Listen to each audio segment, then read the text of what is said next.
Good morning dear students. आज हम chapter 13 lines and angles start करते हैं। देखिए लाइंस एंड एंगल्स, नाम क्या है आपका, लाइंस एंड एंगल्स। तो सबसे पहले हमें पता होना चाहिए कि लाइन क्या होती है, एंगल क्या होता है। लाइन एक स्ट्रेट पाथ होता है which contains many infinite points, जो बहुत सारे छोटे छोटे पॉइंट्स से मिलकर बना होता है। ठीक है, जो बहुत सारे छोटे छोटे पॉइंट्स से, इसके ऊपर बहुत सारे पॉइंट्स हैं इन बोथ डायरेक्शन, ये दोनों डायरेक्शन में, लेफ्ट में भी और राइट में। इज कॉल्ड ए लाइन, क्या कहलाता है आपकी लाइन कहलाती है। It is denoted by A B, और ए बी के ऊपर क्या है, मार्क है, दोनों साइड में एरो मार्क।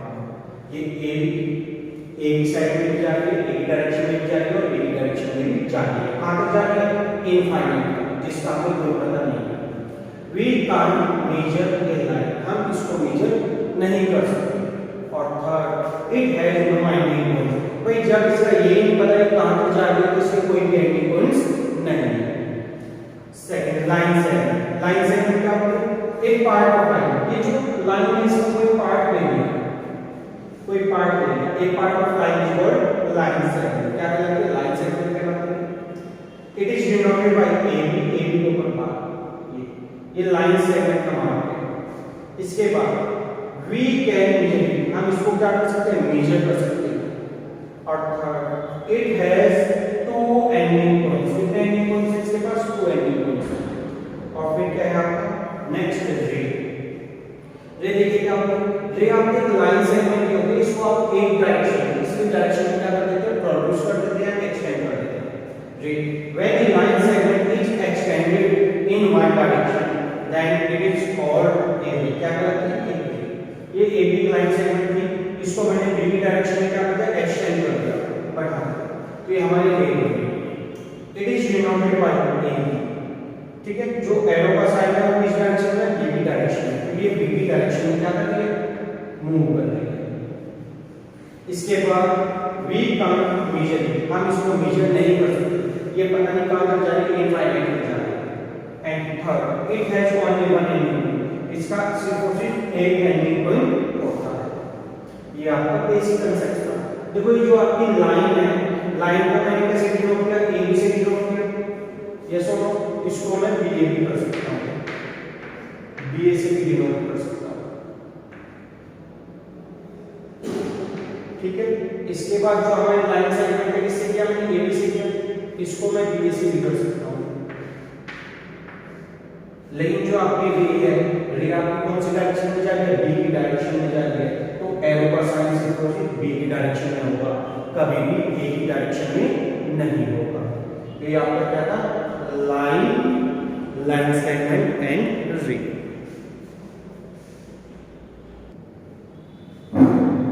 देखो बेटा नेक्स्ट, एंगल।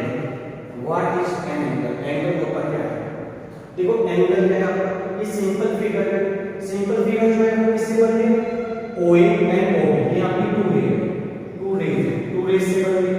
और इनका जो वर्टेक्स है वो कैसा है, कॉमन है, कैसा है, कॉमन है। तो क्या हो जाएगा आपका angle, a simple figure form by two rays having a common vertex, having a common vertex is called an angle, क्या बोलते हैं इसको, angle. in this figure OA and OB are two rays having a common vertex O, it is denoted by, इसको हम किससे denote कर सकते हैं, इसको हम एंगल OB कह सकते हैं, या एंगल AOB क्या बोल सकते हैं, एंगल AOB कह सकते हैं, या फिर क्या कह सकते हैं, एंगल BOA, एंगल BOA भी।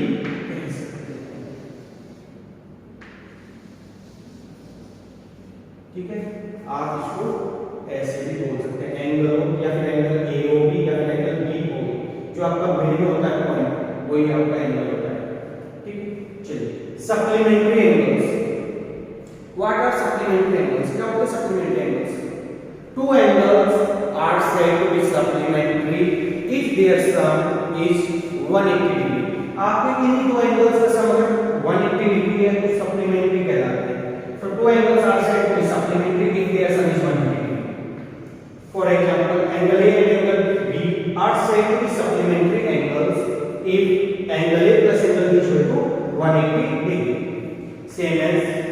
Complementary angles. कॉम्प्लीमेंट्री एंगल्स में क्या हो जाएगा? टू एंगल्स का सम 90 डिग्री हो जाएगा। तो two angles are said to be complementary if their sum is 90 degree. Angle A and angle B are said to be complementary if angle A plus angle B is equal to 90 degree. देखिए बेटा next adjacent angles. Adjacent angles क्या होते हैं बेटा? Two angles यानी angle AOB and angle BOC, two angles are said to be adjacent if they have same vertex. अगर दोनों angles का वर्टेक्स सेम है, देखो एंगल AOB का भी वर्टेक्स 4 है, एंगल BOC का भी वर्टेक्स 4 है, and having a common arm in between them. और बेटा दोनों एडजेसेंट एंगल्स की, दोनों एंगल्स की एक कॉमन आर्म है जो उन दोनों के बीच में लाई करती है। देखो AOB और BOC के बीच में कौन सी कॉमन आर्म है? OB। ये दोनों एंगल्स क्या कहलाते हैं आपके? Adjacent angles. thus angle AOB and angle BOC are adjacent angles. तो इसके बाद next linear period. Linear period क्या होता है बेटा? अगर ये जो दो आपके ये एडजेसेंट एंगल्स हैं, अगर इनकी ये तो कॉमन आर्म है, अगर इनकी नॉन कॉमन आर्म्स, ये जो नॉन कॉमन आर्म्स है ये बिल्कुल क्या हो जाए? अपोजिट डायरेक्शन में हो जाए। क्या हो जाए? अपोजिट। यानी कि OC कहां है? जस्ट OA के अपोजिट में आ जाए ऐसे अपोजिट। तो ये क्या हो जाएगा? Linear pair. Two adjacent angles are said to be linear pair if their non common arms are two opposite rays. देखो ये नॉन, ये तो कॉमन है OC, नॉन कॉमन कौन सी आपकी? OB है। ये क्या है आपकी? अपोजिट रे है। और बेटा जब दोनों अपोजिट रे है, एक दूसरे के अपोजिट रे है, ध्यान दीजिए एक रे ये है और एक इसके जस्ट अपोजिट ये है, तो ये दोनों रे मिलकर क्या बनाती है? एक लाइन, एक स्ट्रेट लाइन। क्या बना देते हैं? एक स्ट्रेट लाइन। अब एक बात बताइए, एक स्ट्रेट लाइन के ऊपर अगर हम एक ही साइड में एंगल काउंट करें, ये एंगल कितना होता है आपका? 180 डिग्री। 180 डिग्री होता है, इसलिए आपका क्या होता है? लीनियर पेयर में जो एंगल्स आते हैं उनका सम 180 डिग्री आता है। तो two adjacent angles are said to be linear pair if their non common arms are two opposite rays. तो बेटा टू अपोजिट रेज है तो ये कहां लाई कर जाए? एक लाइन पर लाई कर जाए, एक लाइन पर लाई कर जाए, इसलिए इसको क्या बोलते हैं? Linear pair. तो angle AOC plus angle BOC दोनों का सम कितना हो जाएगा बेटा? 180 degree by linear pair.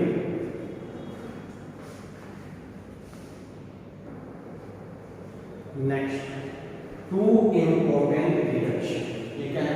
First one, the sum of all angles on the same side of a line is 180।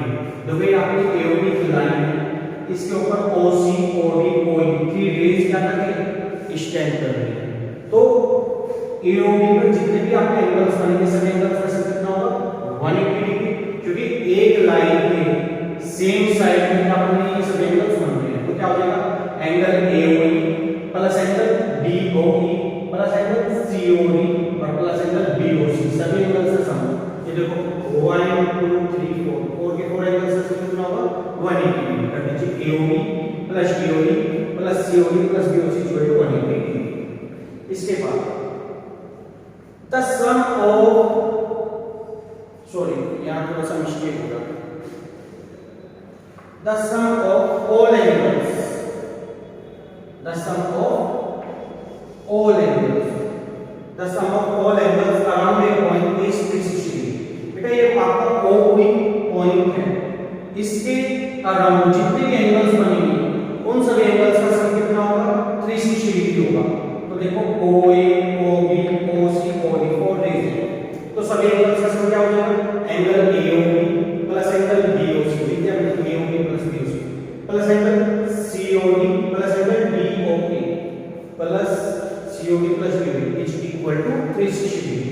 क्योंकि बेटा एक जो पॉइंट होता है, एक पॉइंट के अराउंड जितना एंगल बनता है कितना होता है? 360 डिग्री का होता है। Last vertically opposite angles. Vertically opposite angles क्या होते हैं बेटा? AB और CD आपकी टू लाइंस हैं, वे दोनों एक दूसरे को पॉइंट के ऊपर क्या करते हैं? इंटरसेक्ट करते हैं। तो देखो इंटरसेक्ट करने के बाद ये AOC ये V की शेप बनी है, क्या ये V की शेप बनी है, और ये भी क्या बन गई आपकी वी की शेप बन गई। ठीक है, ये भी वी की शेप है, ये भी वी की शेप है, और वी मींस वर्टिकली और एक दूसरे के क्या है अपोजिट है, और क्या बना रहे हैं एंगल्स बना रहे हैं। तो क्या कहलाएंगे ये वर्टिकली अपोजिट एंगल्स। देखिए if two lines AB and CD are intersecting to each other at point O, then vertically opposite angles will be equal। जो vertically opposite angles होंगे वो क्या होंगे इक्वल होंगे। तो देखो एक तो ये बन गया एंगल AOD, ये वाला एंगल बन गया, ये किसके इक्वल है बेटा एंगल BOC के, BOC के इक्वल है। तो लिख दिया मैंने angle AOD is equal to angle BOC। दूसरा पेयर देखिए, दूसरा क्या आपका AOC, ये वाला एंगल AOC, ये किसके अपोजिट है BOD के, किसके BOD के। तो ये दोनों एंगल्स आपस में क्या होंगे इक्वल होंगे। तो angle AOC is equal to BOD, angle AOC is equal to angle BOD। ये आपका इंट्रोडक्शन कंप्लीट हो गया इस चैप्टर का। इसको आप बहुत अच्छे से रीड करेंगे, माइंड में फिक्स करेंगे। ठीक है, आपकी नेक्स्ट क्लासेस में इसका यूज होगा। इसके बाद हम नेक्स्ट वीडियो में एक्सरसाइज को सोल्व करेंगे। Thank you students.